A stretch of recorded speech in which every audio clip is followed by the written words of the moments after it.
Mrs. Hilliard, hello, and thank you for the opportunity to talk in this beautiful place, the Tourism Info Center in the heart of Chisinau. Tell us more why this is needed in the capital of Moldova and how it came to be. First of all, thank you for inviting me. It's a pleasure to be both a guest and a host here in this beautiful center. As you know, this is a joint effort by a number of very important actors in the tourism sector. The Inbound Tourism Association, Antrim, the Government of Moldova, the Municipality of Chisinau, and of course donor partners like us, our partners from the Swedish Embassy, and the EU and the UNDP also participated. So this is really quite a joint effort, and one that we found to be very necessary. In 2016, our competitiveness project did a survey, an exit survey, of tourists who visited Moldova. And 71% of them cited a lack of information as the major impediment to getting out and seeing what Moldova has to offer. I mean, a lot of us would think it would be, you know, the road conditions or something like that. It wasn't. It was a lack of information, and that's a relatively easy thing to fix.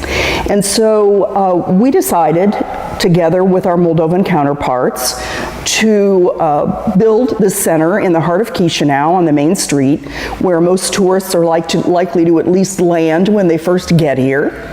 And this tourist center is frankly intended to provide electronic media, print media, and a series of brochures and so on to help nudge the tourists outside of the capital city to really see what Moldova has to offer.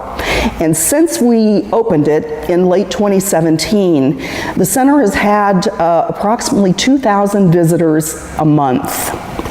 Visitors from all over, from Scandinavia, from the usual tourism markets here like Romania, Poland, and Italy, but places from as far afield as Ireland, Japan, Korea, the United States. And so far, even this early in its history, it's been a tremendous success. Okay, so we talked about the need of information, the tourist need, but anyway, why is Moldovan tourism a sector worth investing in, and does it pay off? Yes, absolutely. When we decide to design a project and invest in a particular sector, we obviously do a lot of homework because we're spending US taxpayer dollars to help Moldova, and so we want to get a good result. First of all, tourism globally is a $7 trillion a year business. $7 trillion. Tourism and travel constitutes over 10% of global gross domestic product. Furthermore, 1 in 10 jobs in the world is travel and tourism related. And so we believe that Moldova needs to get a piece of that. Now, and the beauty of tourism is that a rising tide, when you see an increase in tourism, it benefits people throughout the economy and the society. The large hotels here, the branded hotels, benefit. They'll be fuller. A lot of people start their trips in Chisinau, but the small and medium enterprises outside in places like Soroka or Hevec, Hinchest, you name it, they stand to benefit. And so we view tourism as a potential driver of not only national economic growth, but broad-based employment. That's why it's important. What are the touristic trends worldwide, and where do Moldova fit in? Well, it's interesting. Moldova is a latecomer to the sector, but that doesn't matter at all because travelers are always looking for that new destination, that off-the-beaten-track destination that nobody else has been to. And that's how we're planning to market Moldova, although it's part of more regional packages that would include Romania, Ukraine, southern Ukraine, etc., because Moldova is a small destination. But we believe it can be successfully marketed that way. And apropos of that remark, Media such as Forbes.com, National Geographic, The Lonely Planet, Trip.com have all cited Moldova as one of the top 10 destinations to see in Europe because it's undiscovered. What are tourists in Moldova searching for anyway? So they come for wine and then what? Well, there's so much more that Moldova has to offer than its wine, although that's certainly a big attraction. I can't help but brag a little bit about the wine sector and its achievements. I want to say 356 gold, silver, and bronze medals last year, 22 new wineries entering the market, and so that alone is a draw. But more than that, Moldova's gastronomy and its special cuisine is something that most people haven't experienced. And so we're doing activities like the recent activity where we brought 3 French chefs to Moldova to rediscover Moldovan wine and cuisine. And that event was called Slow Food Wine Life, because anybody that's ever made sarmale knows that it's a slow food. It takes forever to make. Yeah. But you know, that's part of the whole pleasure, is learning how to make these things yourself and experiencing it. And so we believe that the wine, combined with the gastronomy, and just the warm welcome, the hospitality of the Moldovan people and their culture will do the trick. So we talked about a glass of wine and placinti, but can Moldova really build a tourism industry around architectural sites and monuments? I mean, we really do have beautiful monuments, but they are in desperate need to be restored. You've hit on yet another attraction in Moldova, which is its rich history over the span of time. This place has been a cultural crossroads for everybody from the Mongols to you know, early European tribes. There are archaeological sites, historical monuments, religious sites of great import. You're correct that a lot of them need restoration. Our partners at the EU have done a terrific job, for example, in restoring the Soroka Fortress, the Manuk Bay Mansion.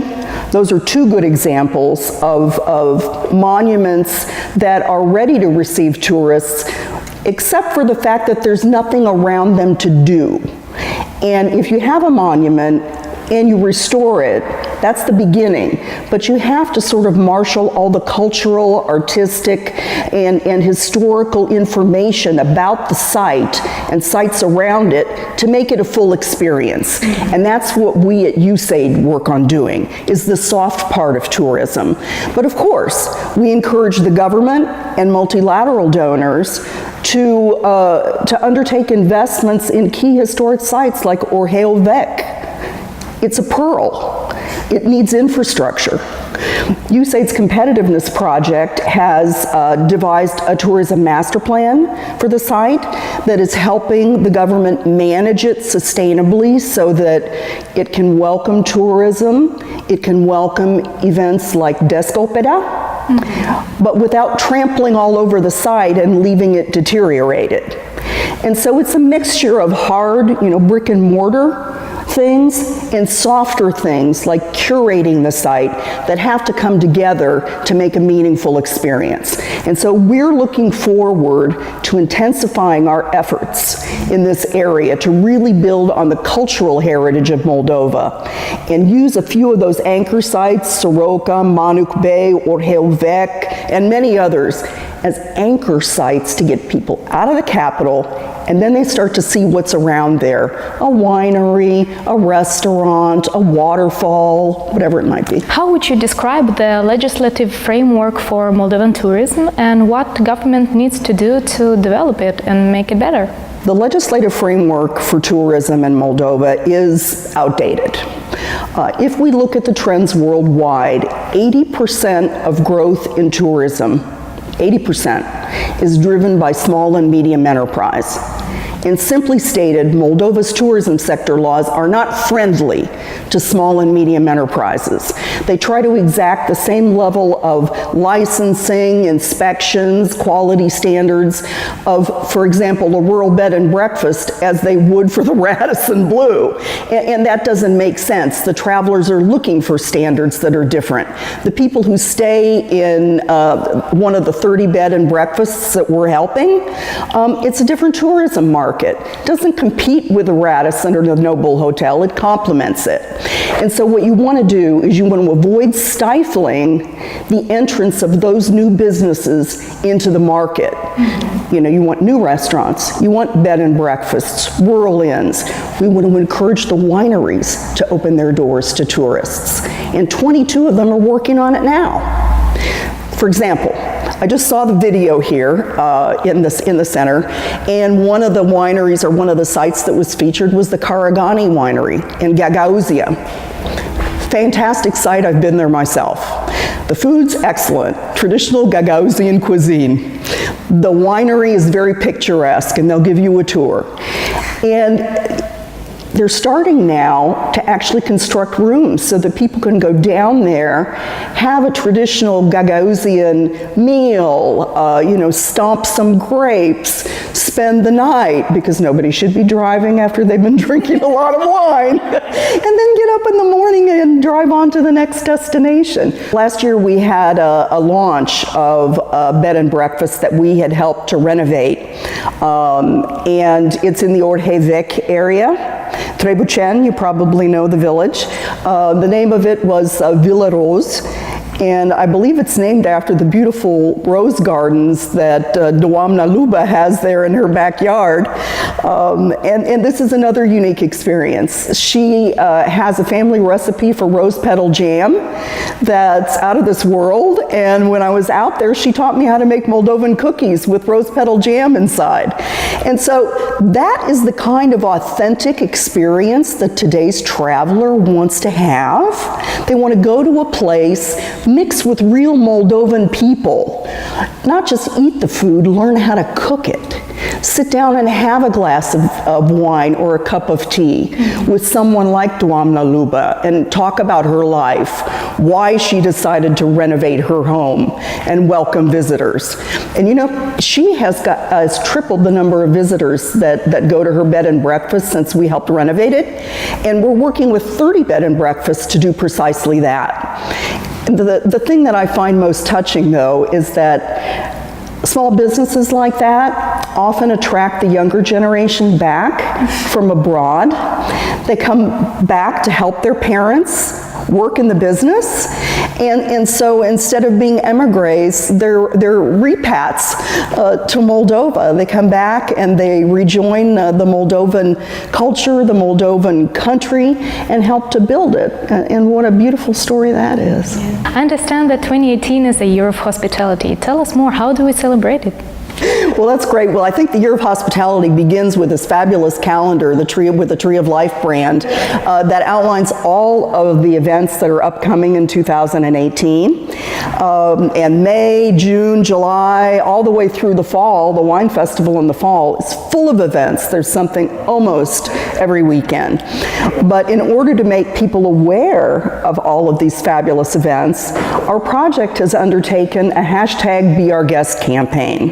Using digital technology, social media, etc. We're encouraging Moldovans themselves to become brand ambassadors for their country, to invite people to come, to explain to them why they should visit Moldova, what kind of an experience they can have here.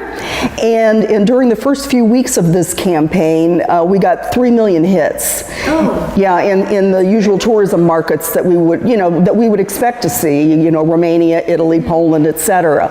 But we're hoping to branch out, and I have to honestly say that the push, the new renewed enthusiasm that we've seen on the part of the government of Moldova, from the Prime Minister, the Minister of Economy, Minister of Regional Development, is really helping, because if the government prioritizes tourism the way they prioritized wine, IT, and light manufacturing, tourism can be the next big economic success for Moldova.